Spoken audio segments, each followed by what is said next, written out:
Hi అండి, నమస్తే. Welcome to Rohini Krishna's world. ఈరోజు ఒక మంచి బ్రేక్ఫాస్ట్ రెసిపీ చూపిస్తున్నానండి. అదే చోలే భటూరే. మనము రెగ్యులర్గా ఎప్పుడు తినే పూరి కర్రీ కాకుండా ఈసారి నార్త్ ఇండియన్ స్టైల్లో మనం చోలే భటూరే చేసుకున్నాము. మరి అది ఎలా చేయాలో మీకు కూడా చూపిస్తాను. నేను ఇక్కడ ముందుగా శనగలు తీసుకున్నానండి. ఒరిజినల్గా చోలే కర్రీలో ఈ బ్లాక్ శనగలనే వాడతారు. అవి ఇష్టము ఉండవు అనుకున్న వాళ్ళు బాంబే శనగలు ఉంటాయి కదా, అదే వైట్ శనగలు, అవైనా తీసుకోవచ్చు. నేను ఫస్ట్ ఈ శనగలను తీసుకొని నైటే నానబెట్టేసానండి. లేదు మనం ఈవినింగ్ చేసుకుంటాం అనుకున్నప్పుడు మార్నింగ్ నానబెట్టేసుకోవాలి. శనగలు అనేది బాగా నానాలండి. ఇలా శనగలు నానిన వాటిని ఒక కుక్కర్లోకి తీసేసుకొని దానిలోకి నేను 1 ఇంచు దాల్చిన చెక్క అండి, అలానే 2 లవంగాలు, ఒక చిన్న అనాస పువ్వు ముక్క అండి, అది చిన్నదే వేయాలి, అనాస పువ్వు మొత్తం వేయకూడదు. ఇంకా దీనిలోకి డార్క్ బ్రౌన్ కలర్ కోసమని టీ పౌడర్ కూడా యాడ్ చేస్తారండి. అది వేసేటట్టయితే ఒక క్లాత్లో టీ పౌడర్ తీసుకొని అది ఈ శనగల్లో వేసేసేయాలి. నేను తీసుకోవడమే బ్లాక్ కలర్ శనగలు తీసుకున్నాను కాబట్టి ఇప్పుడు అవి ఏం చేయట్లేదు. అలా తీసుకున్న దాంట్లో నేను 2 గ్లాసులు వాటర్ పోసేసి కుక్కర్లో 3 విజిల్స్ వచ్చే వరకు నేను పెట్టేసుకుంటున్నానండి. శనగలు అనేవి మెత్తగా ఉడకాలి. ఈ లోపు నేను భటూరే కోసము అంటే పూరి కోసము ఆ పూరి ఎలా కలుపుకోవాలో చూపిస్తున్నాను. నేను ఇక్కడ ఒక 1/2 కప్పు బాంబే రవ్వ తీసుకుంటున్నాను. దీనిలోకి అంటే మన పూరి పిండి ఎంతైతే కలుపుకుంటే దానికి సరిపడా సాల్ట్ వేసేస్తున్నానండి. అలాగనే ఒక 1/2 కప్పు రవ్వకి కప్పు పెరుగండి. ఇప్పుడు ఈ 3 బాగా మిక్స్ చేసేసుకోవాలి. మనము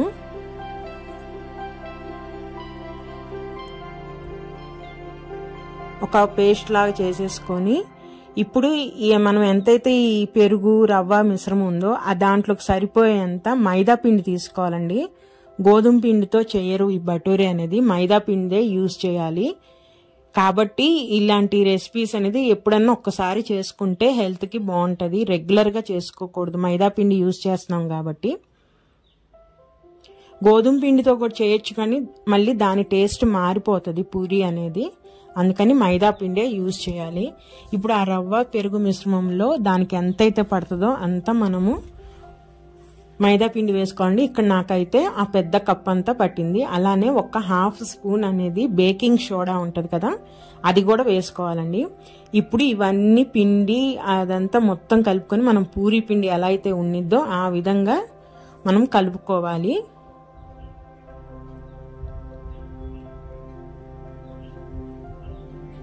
చూసారా, వీడియోలో చూపిస్తున్న విధంగా ఒక 5 నిమిషాల పాటు పిండిని బాగా అలా ఒత్తుకోవాలండి.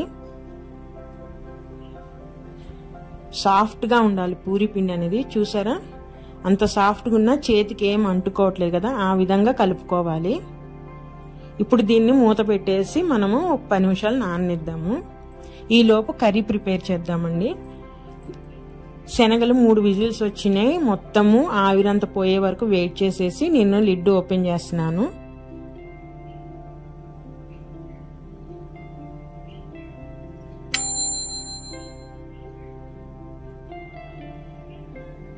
చూసారా, బాగా ఉడికిపోయినాయి కదా ఈ శనగలు అనేవి. ఇప్పుడు దీనిలోకి మనము చెక్క వేసాం కదా, అవన్నీ తీసేయాలండి.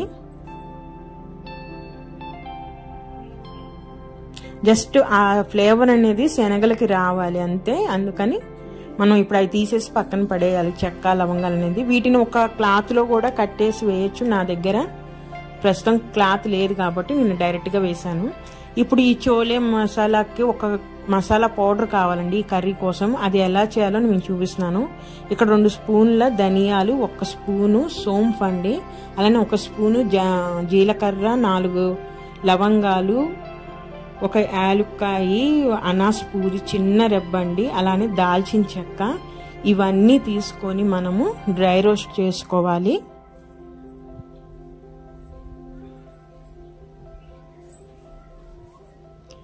ఒక దాని తర్వాత ఒకటి వేసుకుంటూ మాడకుండా లైట్గా డ్రై రోస్ట్ చేసుకోవాలండి వీటన్నిటిని.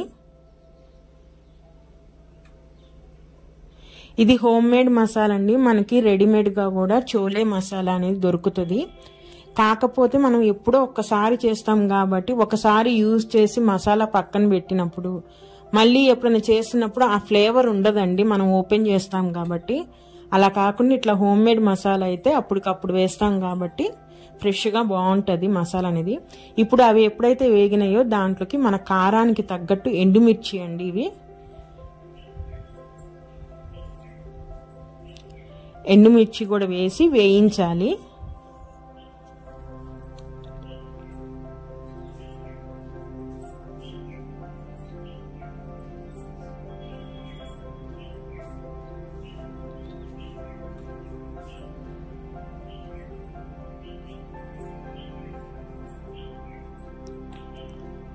ఒక 5 minutes లో ఫ్లేమ్లో వేయించుకోవాలండి. హై ఫ్లేమ్లో పెడితే మాడిపోతాయి కాబట్టి లో ఫ్లేమ్లో పెట్టుకొని దోరగా వేయించుకొని చల్లార్చుకోవాలి.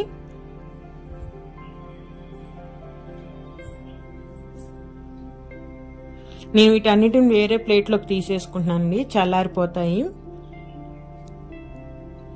ఈ లోపు నేను కర్రీకి ఒక బాండీ పెట్టుకుంటున్నాను. దాంట్లో కొంచెం నెయ్యి వేస్తున్నానండి. నెయ్యి వేసుకోవచ్చు, బటర్ వేసుకోవచ్చు, అవేమి లేకపోతే ఆయిల్ కూడా వేసుకోవచ్చు. నేనైతే కొంచెం గీ అండ్ ఆయిల్ కూడా వేసుకుంటున్నాను.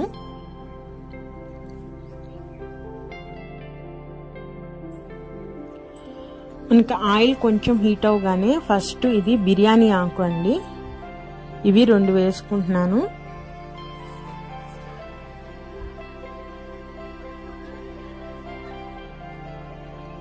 కొంచెం బిర్యానీ ఆకు ఫ్రై అవగానే ఉల్లిపాయలండి, నేను ఇక్కడ ఒక పెద్ద ఉల్లిపాయ సన్నగా ముక్కలుగా కట్ చేసేసుకొని ఆయిల్లో ఫ్రై చేస్తున్నానండి. మీడియం సైజు ఉల్లిపాయలు అయితే 3 తీసుకోవాలి. నా దగ్గర పెద్ద ఉల్లిపాయ ఉంది కాబట్టి 1 తీసుకొని సన్న ముక్కలుగా కట్ చేసేస్తున్నాను. ఈ ఉల్లిపాయ అనేది మంచిగా ఫ్రై అవ్వాలండి. ఉల్లిపాయ ఫ్రై అవగానే దానిలోకి అల్లం చిన్నులపాయ పేస్ట్ అండి, ఇది నేనైతే ఇక్కడ 1 స్పూన్ యాడ్ చేసేసి ఈ అల్లం చిన్నులపాయ పేస్ట్ కూడా పచ్చివాసన పోయే వరకు బాగా వేయించుకోవాలి. అలా ఉల్లిపాయలు అల్లం చిన్నులపాయ పేస్ట్ బాగా వేగగానే దానిలోకి ఇప్పుడు మనము టమాటా ప్యూరీ అండి, అంటే నేను ఇక్కడ మీడియం సైజు టమాటాలు 3 టమాటాలు తీసుకొని మెత్తటి పేస్ట్ లాగా తయారు చేశాను. ఈ పేస్ట్ని మనము ఉల్లిపాయ మిశ్రమంలో వేసేసి బాగా వేయించాలి, పచ్చి వాసన పోయే వరకు బాగా వేయించాలండి టమాటా అనేది.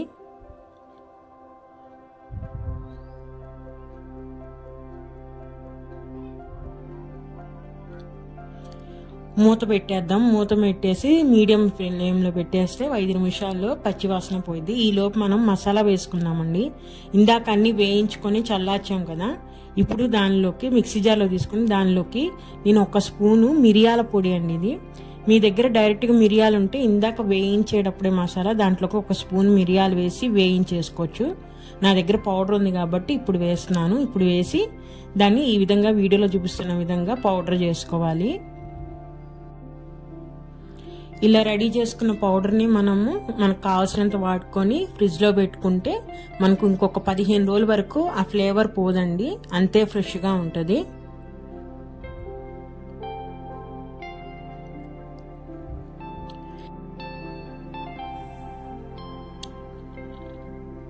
ఉడకబెట్టిన శనగలు ఉన్నాయి కదండి, దాంట్లో నుంచి నేను ఇక్కడ కొంచెం శనగలు తీసుకొని ఇప్పుడు దీన్ని పేస్ట్ చేస్తానండి. ఎందుకంటే మన గ్రేవీ అనేది కొంచెం థిక్నెస్ రావటం కోసము ఈ విధంగా పేస్ట్ చేసుకోవాలి.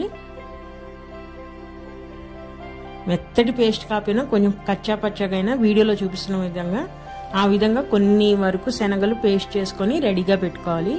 ఇప్పుడు మూత తీసి చూద్దామండి. టమాటా అనేది బాగా వేగింది కదా, ఎందుకంటే చుట్టూ ఆయిల్ అనేది బయటకు వచ్చింది కాబట్టి టమాటా బాగా ఫ్రై అయిపోయింది. ఒకసారి ఆయిల్ అంతా కలిపేసుకొని కర్రీలోకి ఇప్పుడు దీనిలో కావాల్సిన ఎక్స్ట్రా మసాలాలు యాడ్ చేద్దామండి.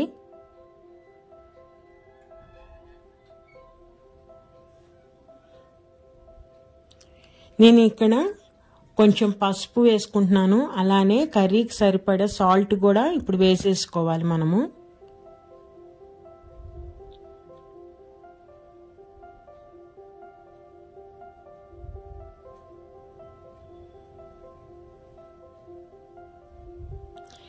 ఇప్పుడు పసుపు సాల్ట్ అనేది టమాటా మిక్స్లో కలిపేసుకోవాలి బాగా.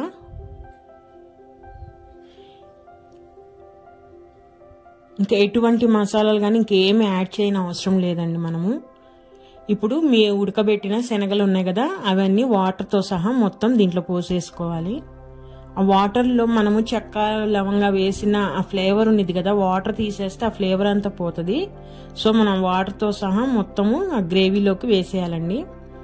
ఇలా వేసేసి ఒకసారి బాగా కలిపేసుకోవాలి మనము.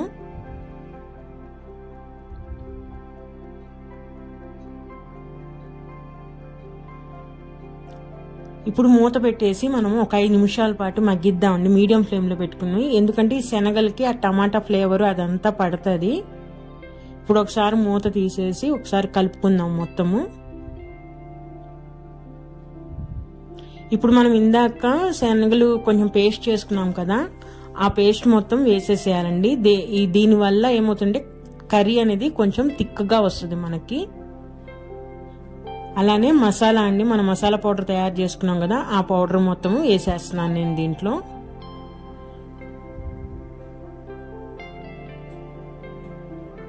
మనం ఎండుమిరపకాయలు వేసాం కాబట్టి ఎటువంటి కారం కానీ ఇంక ఎక్స్ట్రా ఇంకేం మసాలాలు వేయకూడదు. ఇప్పుడు మనం గ్రైండ్ చేసుకున్న మసాలాన్ని గ్రేవీలో బాగా కలిసిపోయేటట్టు బాగా కలుపుకోవాలండి.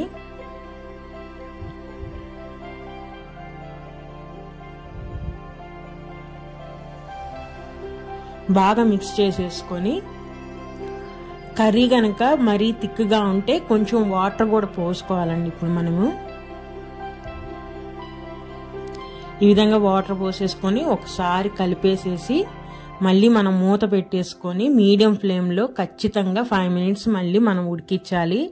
ఈ టైంలోనే ఒకసారి సాల్ట్ కూడా చెక్ చేసుకుంటే మనము ఏమైనా తగ్గితే యాడ్ చేసేసుకోవచ్చు. జస్ట్ ఒక 5 మినిట్స్ చాలండి.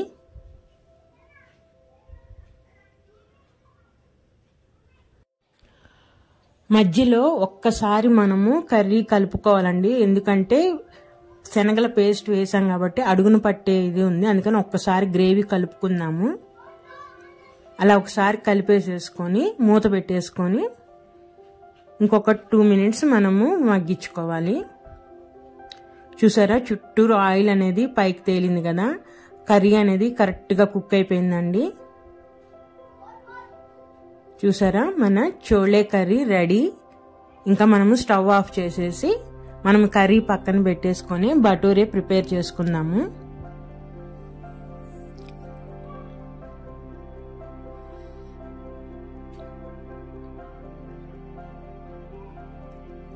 ఫస్ట్ నేను బటూరే కోసము ఒక బాండీ పెట్టేసుకొని ఆయిల్ వేసేసుకుంటున్నానండి.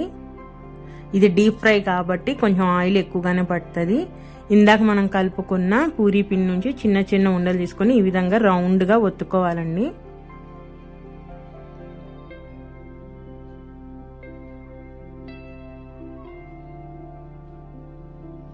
మైదా పిండి, పెరుగు ఇవి ఉండటం వల్ల పిండి అనేది సాగుతూనే ఉంటుంది.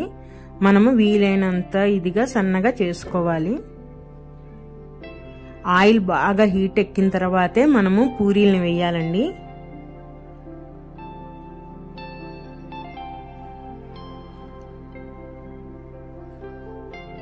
మాడిపోకుండా బటూరిని అటు ఇటు కాల్చుకోవాలి. ఇది మైదా పిండితో వేసాం కాబట్టి లోపల పచ్చిగా ఉండే అవకాశం ఉంది.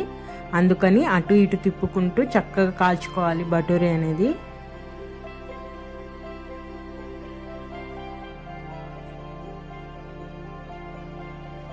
బటూరే అనేది తినేటప్పుడు మనకి చాలా సాఫ్ట్గా అలా ఉంటుందండి, బన్ లాగా అనిపిస్తుంది, కొంచెం మెత్తగా.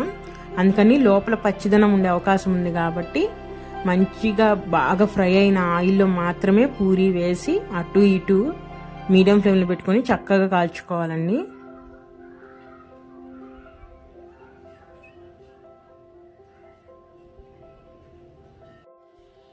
ఈ విధంగా మనం రెడీ చేసుకున్న బటూరీలు మొత్తము మనం ఆయిల్లో ఫ్రై చేసేసుకోవాలి. అంతేనండి, మన చోలే బటోరే రెడీ అండి. చూసారా, చోలే కర్రీ కూడా పర్ఫెక్ట్ కలర్లో ఉంది కదా. మనము అలా కాకుండా వైట్ శనగలు తీసుకుంటే కనుక కలర్ అంటే గ్రేవీ కలర్ అనేది కొంచెం లైట్గా ఉంటుంది. ఎంత ఈజీగా మనం చోలే బటోరే ఇంట్లోనే రెడీ చేసుకోవచ్చండి. వీటి కోసం రెస్టారెంట్ వరకు మనం వెళ్ళవలసిన అవసరమే లేదు. ఒకసారి పూరి చూపిస్తాను. చూసారా లోపల వరకు పూరి అనేది కాలి ఎంత మంచిగా ఫ్రై అయిందో.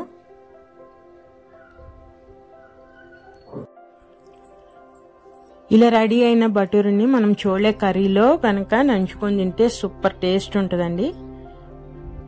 ఒకసారి మీరు కూడా ట్రై చేయండి. చాలా ఈజీగా రెడీ చేసుకోవచ్చు ఈ చోలే బటూరి అనేది. మరి ఇదేనండి ఈరోజు వీడియో. నా వీడియోస్ కనుక నచ్చితే ప్లీజ్ సబ్స్క్రైబ్ చేయండి, లైక్ చేయండి. మరొక మంచి వీడియోతో మళ్ళీ కలుస్తాను. ఉంటానండి. బాయ్.